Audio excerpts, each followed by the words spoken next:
Bhopal gas कांड को करीब 38 साल बीत चुके हैं। आगामी 3 दिसंबर को भोपाल गैस कांड की 38वीं बरसी है।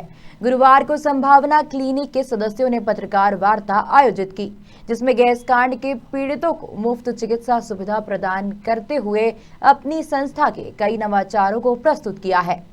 जी, मैं संभावना ट्रस्ट क्लिनिक में सामुदायिक स्वास्थ्य कार्य करता हूँ। मेरा नाम तबस्सुम है। मैडम, ये सबसे पहले तो गैस कांड की जो 38वीं बरसी है, जी, इसमें आप क्या कार्यक्रम करने जा रहे हैं ये बताइए। संभावना की तरफ से गैस कांड के फैक्ट्री के सामने एक पोस्टर प्रदर्शनी लगी है, जो कि आज से शुरू हो गई है और 3 दिन तक चलेगी। इस पोस्टर प्रदर्शनी में संभावना क्लिनिक में जो इलाज लेने लोग आते हैं उनके बारे में जानकारी है, गैस कांड के बारे में जानकारी है और कोविड के वक्त जो खास तौर पे संभावना क्लिनिक की तरफ से गैस पीड़ितों के हितों में उनकी सुरक्षा बचाव के लिए, इलाज के लिए जो काम किया गया है उसके बारे में भी जानकारी है। तो ये 3 दिन तक चलेगी, 3 तारीख तक। संभावना ट्रस्ट क्लिनिक अभी तक हम लोग लगभग 36,000 गैस पीड़ितों को मुफ्त इलाज दे चुके हैं, कुल 36,000 लोगों को, जिनमें 25,000 से ज्यादा गैस पीड़ित हैं। और इसके अलावा प्रदूषित भूजल पीड़ित लोग जो यूनियन कार्बाइड आसपास फैक्ट्री के आसपास बसे हुए हैं, प्रदूषित भूजल पीड़ित लोग जिनको सरकार की तरफ से आज तक इलाज की सुविधा मुहैया नहीं हो सकी है, लेकिन संभावना ट्रस्ट क्लिनिक में इनको बराबर इलाज की सुविधा मुहैया हो रही है। और इसके अलावा हम लोग नई नई चीजों का भी प्रयोग करते हैं। जैसे अभी फंगल इन्फेक्शन बहुत फैल रहा था भोपाल में, तो उस पर शोध किया है। ये हम लेब विशेषज्ञ हैं हमारे यहाँ भूपेन, तो फंगल इन्फेक्शन पे इन्होंने शोध किया है और एक तेल बनाया है, तो वो पीड़ितों को दिया जा रहा है और उसके काफी अच्छे रिजल्ट आ रहे हैं। और इसके मेरा नाम भूपेंद्र शर्मा है। मैं संभावना ट्रस्ट क्लिनिक में माइक्रोबायोलॉजी में लैब टेक्नीशियन हूँ।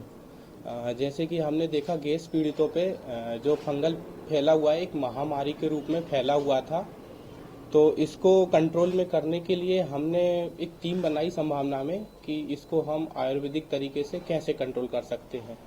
जो एंटी फंगल ड्रग है वो रेसिस्टेंस हो रही थी पेशेंट पे, उसको फायदा नहीं मिल रहा था। फिर जैसे हमने टीम बनाई, वर्क किया, हमने देखा हमारे गार्डन में ऐसे कौन से एंटी फंगल प्लांट हैं जिसपे हम फंगल के रूप में दवा बना सके। तो फिर हमने टीम के साथ वर्क किया। उसमें डंडा थुअर जो है उसमें एंटी फंगल प्रॉपर्टी है, उस पर हमने काम किया। कोकोनट ऑयल के साथ जब हमने डंडा थुअर को उस पर काम किया, फिर माइक्रोबायोलॉजी लैब में मैंने फंगल इन्फेक्शन पर, रिंग वॉर्म पर anti fungal disc compare to जो एंटी फंगल डिस्क है इट्राकेनाजोल, फ्लूकानाजोल, इनके कंपेयर में जब हमने डंडा थुअर तेल को उस पर डिस्क बना के कंपेयर किया तो मॉडरेट सेंसिटिव, जो कि बहुत अच्छा रिजल्ट था, उसने काम किया। और जो इट्राकेनाजोल इनके कंपेयर में बहुत ही अच्छा काम कर रही है। इसको हम फिर पेशेंट्स को फंगल इन्फेक्शन के रूप में दे रहे हैं, दवाई के रूप में। अब है और मैं अपने 3 सहकर्मी के साथ में संभावना में औषधि बगीचे में 100 तरह की औषधि जड़ी बूटी उत्पादन करता हूँ। तो बिना रसायन के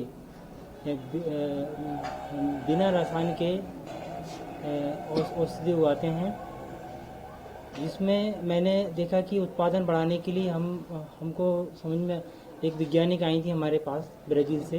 उन्होंने हमको बताया कि आपकी मिट्टी को उत्पादन बढ़ाने के लिए मैं कुछ बताती हूँ। उन्होंने हमको गाइड किया, फिर उसके गाइड के अनुसार हमने जंगल में गए, फॉरेस्ट के अंदर, तो मिट्टी के अंदर हमने उनके बताए अनुसार प्रोसेसिंग डाल के फिर हम पहली बार में ही सफल हुए। फिर 2017 से अभी तक हम अपने बगीचे के अंदर इसका इस्तेमाल किया, कीटनाशक के रूप में इस्तेमाल किया और ज़मीन के अंदर देखा कि हमने 60% फसल उत्पादन में वृद्धि की हमने इससे। तो बहुत बड़ा रिजल्ट मिला जो हमारे देखने में आया।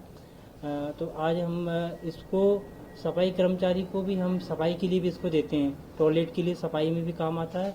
और जो हमारे पास जो विकल्प हुआ कि जो किसान लोग कीटनाशक और रासायनिक खाद DAP यूरिया इस्तेमाल करते हैं, उससे जो बीमारियां हो रही हैं, किसानों को हो रही हैं और हमको हो रही हैं, लेकिन ये 100% मैं 5 सालों में देखा इस्तेमाल करने के बाद।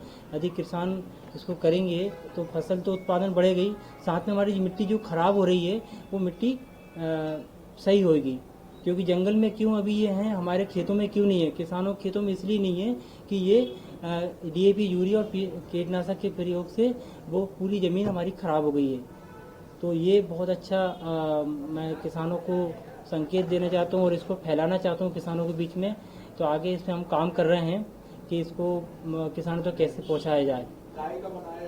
ये जंगल के अंदर मिट्टी जो बहुत अधिक तरह के पेड़ होते हैं घने जंगल में, वहाँ मिट्टी चेक करना पड़ती है कि सॉफ्ट मिट्टी है, तो मिट्टी वहाँ पर मिट्टी के अंदर ये रहते हैं। तो उसमें हम चावल को उबाल के एक जालीनुमा फ्रेम में मिट्टी के अंदर गड़ाते हैं।